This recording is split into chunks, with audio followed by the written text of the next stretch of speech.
এবারের এসএসসি পরীক্ষার fall challenge করেছে 2.5 লাখ শিক্ষার্থী। শিক্ষা বোর্ডগুলোতে জমা পড়েছে 5 লাখ উত্তরপত্র পুনর্নিরীক্ষণের আবেদন। আর এর মধ্যে 79 ও 32 পাওয়াদের সংখ্যাই বেশি।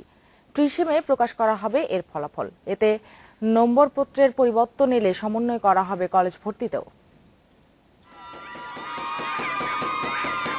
এবছরের এসএসসি পরীক্ষায় পাশের হার 80.35%। উত্তীর্ণ শিক্ষার্থী 14,31,722 জন। জিপিএ 5 পেয়েছে 1,04,761 পরীক্ষার্থী। 3 ক্ষেত্রেই অন্য বছরের থেকে ফল খারাপ হয়েছে এবার। আর এর কারণ হিসেবে নতুন মূল্যায়ন পদ্ধতির বিষয়টি সামনে আনেন শিক্ষামন্ত্রী। তবে প্রকাশের পরদিন থেকেই ফল পুনর্নিরীক্ষণের আবেদন করতে শুরু করেন অভিভাবকেরা। মাদ্রাসা, কারিগরি সহ 8 সাধারণ শিক্ষা বোর্ডে আবেদন জমা পড়েছে প্রায় 2.5 লাখ।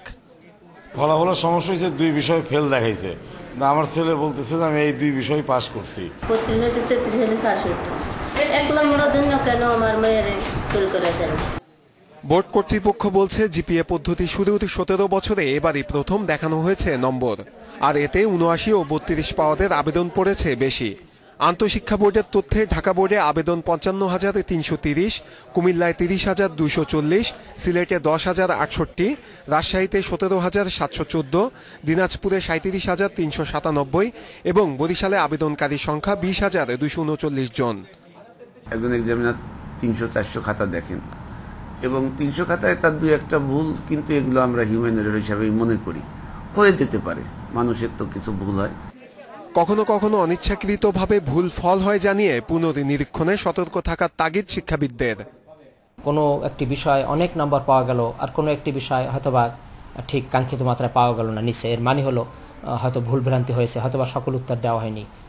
বিভিন্নভাবে এরকম ঘটতে পারে। 30 মে দেয়া হবে পুনর্নিরীক্ষণের ফল। এতে যেসব শিক্ষার্থীর ফলে পরিবর্তন আসবে কলেজ ভর্তির সময় তা সমন্বয় করা হবে বলে জানিয়েছে আন্তঃশিক্ষা বোর্ড। নূরে আলম, ইন্ডিপেন্ডেন্ট নিউজ, ঢাকা।